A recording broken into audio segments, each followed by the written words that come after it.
नमस्कार दोस्तों। आज मैं आपको एक फाउंड्री इंचार्ज जिनको 20-25 साल का एक्सपीरियंस है स्टील कास्टिंग और कई फाउंड्रियों का एक्सपीरियंस है, उनके बारे में आपको मुलाकात कराएंगे। हेलो, नमस्कार सर, जसवीर सिंह जी। नमस्कार जी, सुखदेव जी, क्या हाल चाल है? ठीक है जी, मेरे बहुत बढ़िया हाल चाल है। आप कैसे, ठीक है? बढ़िया बढ़िया, फर्स्ट क्लास है। तो हम आपसे जानना चाहते हैं इस फाउंड्री के बारे में, जो कि आपको बहुत सारा एक्सपीरियंस है, जी जो हमें भी नॉलेज मिलेगी और सबको भी नॉलेज देने का प्रयास करेंगे। जी। सो फर्स्ट सवाल, आप बताइए भी कितने 20 साल का एक्सपीरियंस हो गया आपको? मेरा फाउंड्री में लगभग टोटल जो एक्सपीरियंस है फाउंड्री का ही 24 साल का है। तो अच्छा अच्छा। लगभग 16 साल तो मैंने अपर इंडिया में काम किया है, उससे पहले भी फाउंड्री में काम किया, उसके बाद में भी किया है। तो लगभग 24 साल का टोटल एक्सपीरियंस है फाउंड्रीज का मेरा। तो आपने कितनी फाउंड्रीज में काम कर लिया होगा? मुझे लगता है मैंने स्टार्टिंग में बटाला से स्टार्ट किया था। एक फाउंड्री वो थी शिवालिक फाउंड्री, उसके बाद फिर मैंने फगवाड़ा में ज्वाइन किया। फगवाड़ा के बाद अच्छा फिर अच्छा। मैं चला गया जलंधर 3। उसके बाद अपर इंडिया आ गया 4। फिर अपर इंडिया छोड़ के बीच में गया था मैं दूसरे अपने उधर लीडर वाल्स में 5 हो गई। लीडर वाल्स के बाद अच्छा फिर अच्छा। मैं गया उधर राधा वल्लभ में 6। अच्छा अच्छा। पीटीसी 7, रतन 8। ऐसे 8-9 फैक्ट्री का मेरा एक्सपीरियंस है काम करने का। 8-9 फाउंड्रीज का एक्सपीरियंस आपका फाउंड्री में काम करने का, ठीक है। जी। ज़्यादातर मैंने और स्टील फाउंड्री आप, में काम किया है। अच्छा, स्टील फाउंड्री में ही काम किया। हम्म। स्टील फाउंड्री में मतलब जो आपने काम किया उसमें एज है क्या, मैनेजर काम किया था या स्टार्टिंग में क्या क्या किया था आपने? नहीं, स्टार्टिंग में तो मैंने सुपरवाइज़र का काम किया था। सुपरवाइज़र से स्टार्ट सुपरवाइजर काम। करके मतलब मैंने मोल्डिंग में as a production supervisor join किया था। उसके बाद सीनियर सुपरवाइज़र बन गया। फिर उसके अच्छा बाद अच्छा। Assistant engineer, engineer, senior engineer, ऐसे उसके बाद असिस्टेंट मैनेजर, मैनेजर। तो ऐसे मैंने बेसिक से स्टार्ट किया है। तो मुझे नीचे अच्छा डाउन द अच्छा। लाइन कैसे काम चलता है मुझे सब पता है उसके बारे में। अच्छा अच्छा। जी। तो फाउंड्री में बेसिकली स्टार्टिंग जो फाउंड्री का काम है वो उसके बारे में ये बताएं, स्टार्टिंग कहाँ से होता है काम, ये फाउंड्री का स्टार्टिंग पॉइंट कहाँ है? स्टार्टिंग तो सैंड से ही होता है। जो सिलिका सैंड सैंड से होती है, होता है। हाँ, सैंड से स्टार्ट होता है। तो जो सिलिका सैंड अच्छा होती अच्छा। है वो सिलिका सैंड हम लोग लेते हैं, राइट। तो सिलिका सैंड ठीक का है। AFS नंबर वगैरह चेक होता है। तो जो रिक्वायर्ड होता है अच्छा अच्छा। फाउंड्रीज को वो हम लेते हैं। उसमें क्ले की परसेंटेज कम होनी चाहिए और 99.9% तो उसमें सिलिका ही होना चाहिए सैंड में, राइट। और अगर ठीक मैक्सिमम मैक्सिमम 0.5 क्ले होना चाहिए, उससे ज़्यादा क्ले नहीं होना चाहिए, नहीं तो फिर फ्यूजन आने का खतरा हो जाता है, राइट। ठीक है। ठीक है। तो वो उसके, सैंड मेकिंग का मतलब स्टार्टिंग पॉइंट है। हाँ, बेस स्टार्ट स्टार्ट सैंड से ही होता है।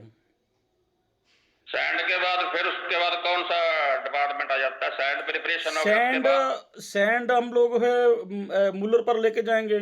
सैंड है, हाँ उसमें जी हाँ जी। सोडियम सिलिकेट डलता है, आयरन ऑक्साइड वगैरह डलता है, हाँ राइट। फिर उसको मुलिंग करते हाँ, हैं, वो चार mix- 4-5 मिनट मुलिंग करने के बाद उसको निकाल देते हैं।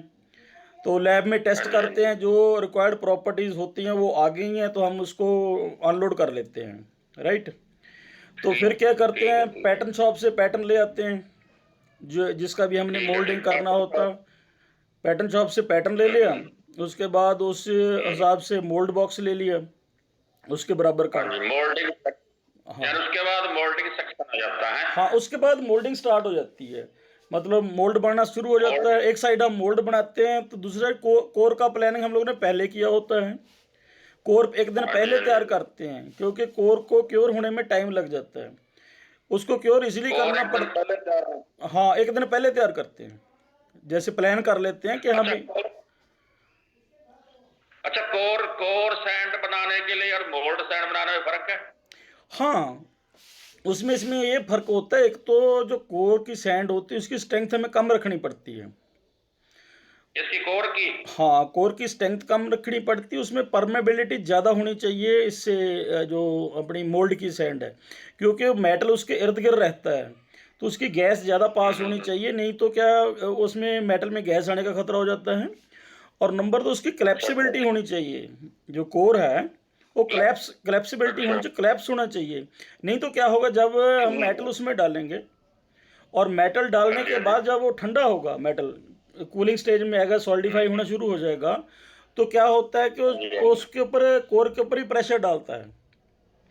अगर उस ठीक है, समय ठीक है। कोर जो है वो क्लैप्स नहीं हो रहा है, जब हाँ जी, हाँ जी। सॉलिडिफाई हो रहा है मेटल, उस समय अगर कोर क्लैप्स नहीं हुआ तो जो कास्टिंग तैयार हो रही वो क्रैक कर जाएगी, अच्छा, कास्टिंग क्रैक कर देंगे। कास्टिंग क्रैक कर जाएगी अगर वो जो आपका क्लैप्सिबल नहीं है तो इसलिए उसमें ठीक है, ठीक। क्लैप्सिबिलिटी ज़्यादा होनी चाहिए मोल्ड के कंपेरिजन। मोल्ड में तो क्लैप्सिबिलिटी चेक नहीं करते हम लोग, उसमें जो दूसरा मटीरियल इसमें होता है ना, ये कोर है, कोर में हम लोग साडस्ट वगैरह यूज़ करते हैं, राइट।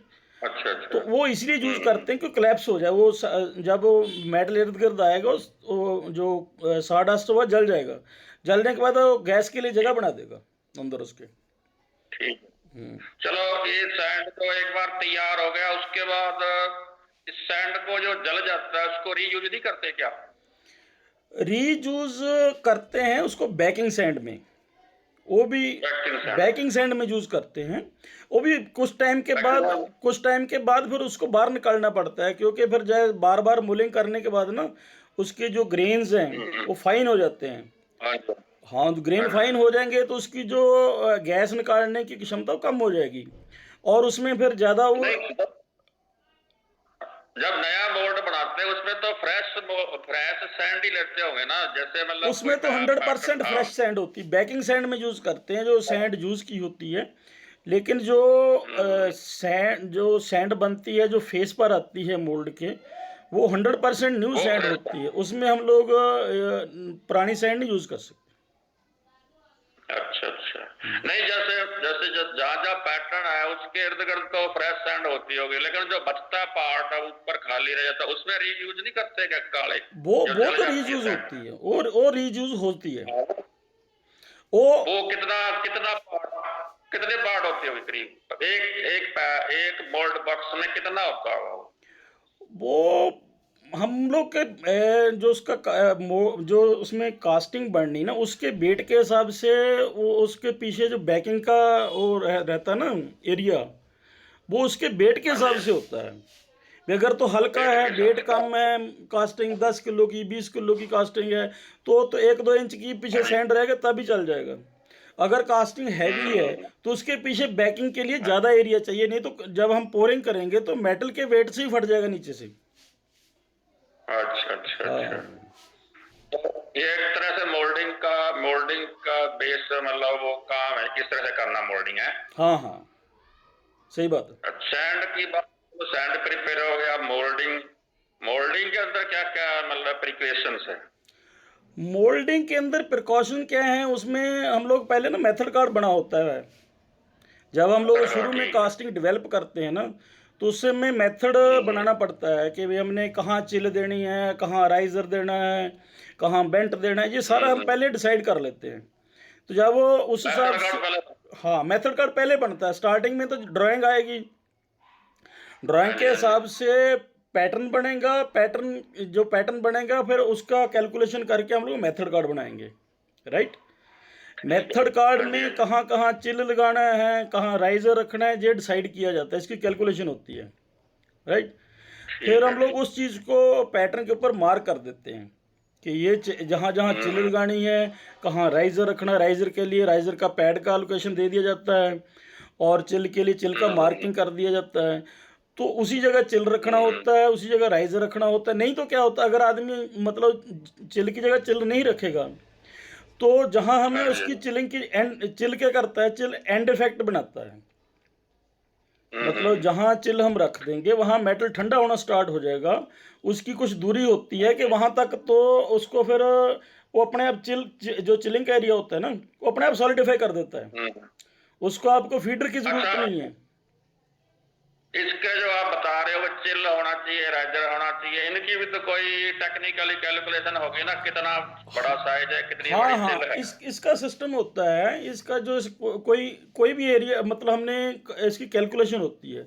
मतलब जैसे कास्टिंग का डिज़ाइन तो बड़ा टेढ़ा मेढ़ा होता है, कहीं गोल है, हाँ कहीं जी, हाँ जी। चौरस है, कहीं तिकोना। अब हम लोग उसको क्या करते हैं, उसको एक फ्लैट में कन्वर्ट कर लेते हैं पहले। फ्लैट अच्छा। में मतलब जैसे सीधा कर लिया, जैसे फॉर एग्जांपल गोल है, वो गोल को हमने ऐसे हम्म। खोल के उसकी प्लेट बना लेनी है। हाँ प्लेट जी, हाँ जी। प्लेट बना के प्लेट के हिसाब से कैलकुलेशन करना है कि इस इतने एरिए को हमें क्या वो चाहिए, कितना चाहिए, कौन सा राइजर चाहिए, कहाँ चिलिंग चाहिए। उसका अच्छा कैलकुलेशन अच्छा। ऐसे होता है कि जितनी उसकी विड्थ होती है उस कास्टिंग की, जो हम्म। हमने खोल के बना लिया हम्म। ए प्लेट, जितनी उसकी विड्थ हाँ है जी। और जितनी उसकी थिकनेस है, उसको विड्थ अच्छा को अच्छा। थिकनेस से डिवाइड करते हैं, उसको बोलते हैं W/T रेशो। डब्ल्यू अच्छा, टी क्या रे W/T? हाँ, और रेशो निकालने के बाद रेशो के हिसाब से हमारे पास चार्ट होते हैं, चार्ट बताते हैं कि इस W/T रेशो पर जो राइजर है वो इतनी दूर तक फीड करेगा, जो चिल है वो इतनी दूर तक फीड करेगी। चिल ने फीड तो नहीं ठीक है, करना यानी होता, इसका चिल जो चिलिंग इफेक्ट देती है, जहां तक उसकी चिलिंग होगी वहां तक श्रिंकेज नहीं आ सकती। ठीक है, इनका मतलब टेक्निकली कैलकुलेशन है सारा कुछ।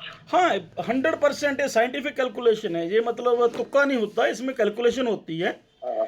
उसी हिसाब से अच्छा कैलकुलेट अच्छा। करके राइजर रखा जाता है, उसी हिसाब से चिल रखी जाती है। ये अच्छा, प्रॉपर मान प्रॉपर लीजिए। मेथडिंग का प्रोसेस है। हाँ जी, हाँ जी। ज- अगर एक दो कास्टिंग सुबह सैंपल लेने पड़ते हैं ना, एक दो तो पहले पहले। हाँ नहीं, वो तो जब तक सैंपल तो एक भी लेना पड़ सकता है, दो भी हो सकते हैं, चार भी हो सकते हैं। जब तक चार सैंपल भी हो आपका सकते हैं। ओके नहीं हो रहा, ओके उसको हर एक चीज़ में होना पड़ेगा। सैंपल को डिमेंशनली ओके होना पड़ेगा, ठीक है। सैंपल हाँ जी, हाँ जी। डिमेंशनली ओके हो, मैग्नेटिक पार्टिकल में ओके हो, ताकि उसमें कोई क्रैक, इंटरनल जो एक्सटर्नल क्रैक ना हो, जो दिखती नहीं आंख से वो ना हो। और उसकी रेडियोग्राफी करनी पड़ेगी कि उसके इंटरनली श्रिंकेज ना हो, कहीं जहाँ कोई और डिफेक्ट ना आ रहा हो, ठीक है। और उसका जो अच्छा। हमने मेटल तैयार करना है वो केमिकली ओके हो और मैकेनिकली ओके हो। जब उसकी मैकेनिकल टेस्टिंग करेंगे तो उसकी जो हाँ जील्ड जी, है, हाँ जी। जील्ड सही होनी हम्म। चाहिए, टेंसाइल सही होनी चाहिए, और रिडक्शन एरिया उसका सही होना चाहिए, एलोंगेशन सही होनी चाहिए। तो ये सारी प्रॉपर्टीज जब हम मेट कर लेंगे, केमिकल, मैकेनिकल, ड्राइंग, एवरीथिंग जब कंप्लीट हो जाएगा, जब 100% उसमें मेट करेगा कस्टमर की रिक्वायरमेंट को, तब हम प्रोडक्शन स्टार्ट करेंगे। हाँ जी। उससे पहले प्रोडक्शन स्टार्ट नहीं होती। मतलब तीन चार सैंपल लेके सारा कुछ कैलकुलेट करेंगे कि तुम कहाँ कहाँ डिफेक्ट आ रहा है, अब हाँ, इसको प्रूव कई बार करना है। कई बार हम लोग मेथड मेथड करते हैं, कैलकुलेशन से सही होता है, लेकिन जब प्रैक्टिकल करते हैं उसमें कई बार प्रॉब्लम आ जाती है, राइट। अच्छा और कई बार अच्छा। हमें प्रैक्टिकली उसको एडजस्ट करके इधर उधर करना पड़ता है। ऐसा नहीं कि हमने मेथड भी पहली बार बनाया और पहली बार ही ओके हो गया, कई बार हो भी जाता है, कई बार नहीं भी होता, राइट। ठीक वो है। कैलकुलेशन है, अच्छा। बाकी जब पोर करते हो प्रैक्टिकल है। जब प्रैक्टिकली हमने कास्टिंग देखी, अगर उसमें कोई प्रॉब्लम आता तो फिर बैक मेथड में जाते हैं, तो उसमें करेक्शन करेंगे, फिर दोबारा कास्टिंग पोर करेंगे, फिर दोबारा उसको चेक करेंगे, MPI, RT, dimension, everything, right. अगर ओके हो गया हम्म। सारे एस्पेक्ट में, ठीक है, उसकी हम्म। केमिस्ट्री ओके है, मैकेनिकल प्रॉपर्टी उसकी ओके है, ठीक है, और हाँ तो जी, हाँ जी। उसकी जो डिमेंशन है वो ओके है, तो सब कुछ ओके होने हाँ के जी। बाद फिर प्रोडक्शन स्टार्ट होगी। कई बार अच्छा, तो उसके कस्टमर बाद कस्टमर बोलता है कि हमसे सैंपल ओके करो। कई अच्छा बार वो तो आगे चेक करते हैं। हाँ, कई बार तो कस्टमर की पहले अप्रूवल लेनी पड़ती है, उसके बाद ये प्रोडक्शन ओके स्टार्ट हो हो सकती क्या? है। हाँ, वो बोले कि ओके है। जो पार्टी वाले फिर सही है। हाँ, कि वो कोई कोई पार्टी करती, सारी नहीं करती। अगर कोई उनको, अच्छा। जैसे फॉर एग्जांपल किसी मतलब हमारे जो कस्टमर है उनको फेथ है कि इनका जो हाँ जी। सिस्टम है बहुत सही है, ये गलत नहीं करते है ना, वो चेक करने नहीं आते। हम्म। वो कहेंगे भाई ठीक है, अच्छा चेक मतलब। हाँ भाई अपने आप सैंपल दो हमें, रिपोर्ट भेज दो उसका, मतलब हम्म। टेस्ट सर्टिफिकेट बना के दे दो कि हाँ भाई ओके है, तो आप प्रोडक्शन स्टार्ट कर लो, डिमेंशन रिपोर्ट दे दो, सारी हम चेक कर लेते हैं। और जो जो जिनको लगता है कि यार ये गड़बड़ कर सकते हैं, वो बोलते हैं कि हमें सैंपल चेक करो। हाँ, जो अभी सैम सैंपल दिखाओ। हाँ, सैंपल दिखाओ, सैंपल चेक करो। इवन उनके लिए टेस्ट बार अलग पोर करना पड़ता है, ताकि वो मैकेनिकल टेस्ट भी अपने सामने करें। हाँ, ये तो सही है, फिर पता फिर ही लगेगा ना कि सैंपल सही है तो फिर ये भी हाँ सही हाँ, है। उसको कई कई सब कस्टमर ऐसे होते हैं, जैसे वो बोलेंगे हमें सारा कुछ खुद चेक करना सैंपल के लेवल को, उसके बाद हम अप्रूवल करेंगे तब प्रोडक्शन स्टार्ट हो सकती है। अच्छा अच्छा अच्छा हम्म। अच्छा। तो ये तो हो गया मोल्डिंग का काम, हो गया मोल्डिंग, सैंपल हो गया। उसके बाद ये जो कोर है, कोर बनाने में सैंड जब बनाते उसका भी कोई सैंपलिंग होता है क्या? हाँ, होता है क्या? उसकी जो स्ट्रेंथ होती है वो मोल्ड से कम होती है। जैसे फॉर एग्जांपल हम लोग जो मोल्ड मोल्ड की सैंड उसकी लगभग 13 किलोग्राम पर सेंटीमीटर स्क्वायर उसकी होती है स्ट्रेंथ, लेकिन जो कोर की अच्छा होती है वो 7 से 8 ही होती है। अच्छा, वो थोड़ा कम होती वो है। ज़्यादा, हाँ वो ज़्यादा रखेंगे, स्ट्रेंथ ही ज़्यादा होगी ना कोर की, तो फिर अकड़ जाएगा। और जब हम लोग उसको पोर करेंगे ना, तो जब कास्टिंग अच्छा अच्छा सॉलिडिफाई होना शुरू होगी, अगर उसकी स्ट्रेंथ ज़्यादा है, तब भी वो क्रैक नहीं, वो टूटेगा नहीं। बेशक उसमें परमेबिलिटी ठीक गैस को सब कुछ ओके हो, अगर स्ट्रेंथ ज़्यादा है है। तो टूटेगा नहीं वो। जब वो टूटेगा नहीं तो कास्टिंग क्रैक हो जाएगी। तो आपने स्टील कास्टिंग के अलावा और कौन सी कास्टिंग, सीआई है, डीआई है वगैरह, इसमें भी कितना काम? सीआई में मैंने सॉरी शुरू शुरू में काम किया है। जब मैंने, शुरू स्टार्ट? हाँ जब मैंने मतलब डिप्लोमा मैकेनिकल इंजीनियरिंग का करने के बाद, बाद के जब मैं हाँ करता था जी, उस समय भी मैं एक फाउंड्री में बटाले में जाता था। तो बटाले बटाले बटाले में ठीक। उसमें वहाँ पंप बनते थे।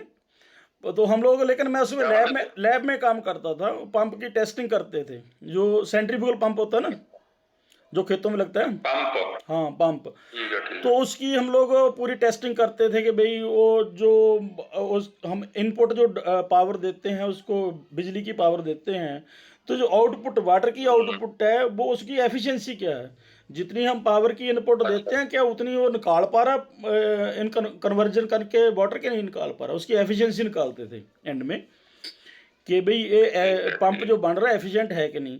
फाउंड्री थी लेकिन मैं उस समय फाउंड्री में काम नहीं करता था। उनके पास कुपला ठीक है कुपला ठीक है। फर्नेस थी, तो सीए कास्टिंग थी, कुपला हम्म, थी, लेकिन मैं उसमें कुपला में नहीं इन्वॉल्व था। लेकिन उसके बाद फगवाड़ा में मैंने काम किया तो सीआई का मुझे थोड़ा एक्सपीरियंस है उसका। लेकिन वो उतना, अच्छा वो उनका जो सिस्टम था उतना साइंटिफिक नहीं था। जो ठीक फाउंड्री है थी ठीक है। वो जैसे फुल्ली जैसे हर हीट की केमिस्ट्री चेक करनी है, मैकेनिकल प्रॉपर्टी, ऐसे नहीं था। वो हफ्ता भर मोल्डिंग करते थे, हफ्ते के बाद कुपला चलाते थे तो सारा पोर करते थे, उनका वो सिस्टम था। अच्छा, एक बात और पूछूंगा, अभी ये जो मोल्ड बनाते हैं उसके बाद और की फिनिशिंग के लिए क्या रिक्वायरमेंट है? फिनिशिंग कैसे करते हैं? फिनिश करने के लिए उसको एक्चुअली फिनिश कर लो, जहाँ उसकी जो हम बढ़ाने के लिए कि उसकी जो हीट को झेलने की पावर है बढ़ जाए, उसके लिए जिरकन पेंटिंग करते हैं। जिरकन बेस पेंट होता है। पेंट? हाँ पेंट होता है मोल्ड के पेंटिंग ऊपर, ठीक। उसमें बेसिकली जिरकन थिनर? होता है। हाँ थिनर बेस पेंट भी करते हैं, जर्कन? वाटर बेस पेंट भी, दोनों तरह के पेंट होते हैं। तो उनको फिर मतलब जब वो पेंट करने के बाद ब्रश से करो या स्प्रे गन से, जो भी आपके पास अवेलेबिलिटी है उससे करके उसको आग लगा देते हैं। आग लगा के वो अच्छा। जब थोड़ा सा ड्राई हो जाता है उसके बाद थॉरोली उसको हीट किया जाता है, ताकि उसमें किसी किस्म हाँ का जी, मॉइस्चर ना रह जाए। क्यों, अगर हल्का ठीक है मॉइस्चर भी गर्म। रह जाएगा उसमें, तो उस टेम्परेचर पर जिस पर वो पोर होती है, अब 1600 डिग्री सेंटीग्रेड होता है, तो उसमें अगर हल्का भी हाँ जी, मॉइस्चर होगा तो गैस क्रिएट करके कास्टिंग को खराब कर सकता है। तो उसको जनरली ठीक है। बिल्कुल मॉइस्चर प्रूफ करना पड़ता है पेंट करने के बाद। अच्छा अच्छा। हम्म। तो एक तो ये सिल्का सैंड हो गया, उसके अलावा और कौन सा सैंड है जिसमें कास्टिंग होती है? और भी कोई है क्या, जैसे क्या बोलते हैं? ये क्रोमाइट सैंड में भी क्रोमाइट? जो इसमें फाउंड्रीज में क्रोमाइट सैंड भी यूज करते हैं, और जिरकन सैंड भी यूज होती है। जर्कन? हाँ जिरकन सैंड ऐसी जर्कन जगह सैंड पर यूज तो होती है जहाँ फॉर एग्जांपल हम चिल नहीं रख सकते, वो जनरली चिलिंग इफेक्ट के लिए होती है। जैसे कोई डीप ठीक में है। कंटूर है, वहाँ चिलिंग नहीं हो सकती, राइजर का इफेक्ट भी नहीं होगा, चिलिंग भी नहीं हो रही, तो उस एरिया में जहाँ जहाँ उसमें हीट ज़्यादा जनरेट हो रही है जिस एरिया में, उस एरिया में जिरकन दे अच्छा देते हैं, कि जिरकन काफ़ी हाई टेम्परेचर को टॉलरेट कर सकता है, तो उस एरिया में जिरकन जर्कन दे देते हैं सैंड। तो फ्यूजन नहीं आता उससे। ठीक है ठीक है। चलो, इसके बाद सैंड के बाद फिर उसके बाद सैंड मोल्ड बन गया, उसके बाद फिर क्या काम है? फर्नेस वाला? हाँ, उसके बाद कोर सेटिंग करते हैं। कोर को भी वैसे ही ड्राई करते हैं जैसे मोल्ड को करते हैं।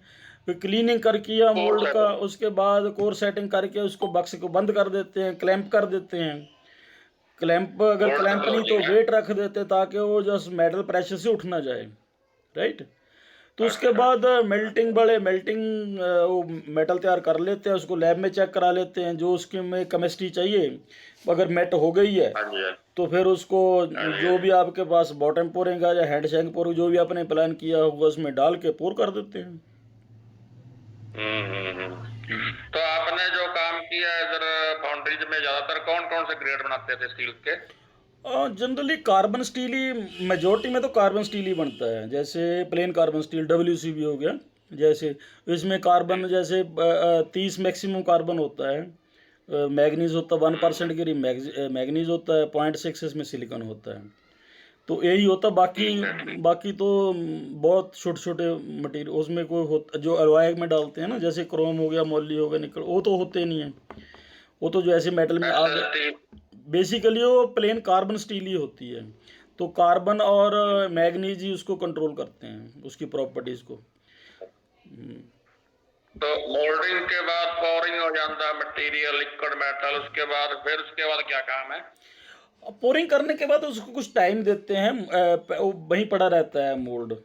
जैसे उसका वेट ज़्यादा तो हो सकता है, कई बार एक एक दिन भी रखना पड़ता है। अगर छोटे छोटे हैं तो उसको हम टाइम से फिक्स कर लेते हैं, 4 घंटे के बाद उठाना या 2 घंटे के बाद उठाना। उसके बाद उठा के हम लोग उसको नॉकआउट स्टेज में ले जाते हैं। तो नॉकआउट एरिया में बाहर हाँ, निकाल लेते हैं वहाँ फिर से उठ के आइटम्स को, चला है? जाता है। लेकिन नॉकआउट इमीडिएटली नहीं करते, नॉकआउट काफ़ी टाइम के बाद करते हैं ताकि वो जो मेटल वो दूसरा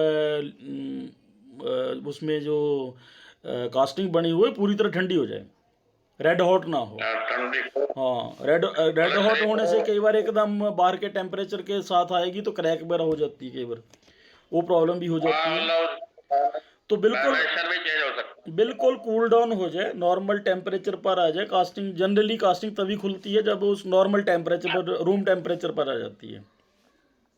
अच्छा अच्छा अच्छा अच्छा।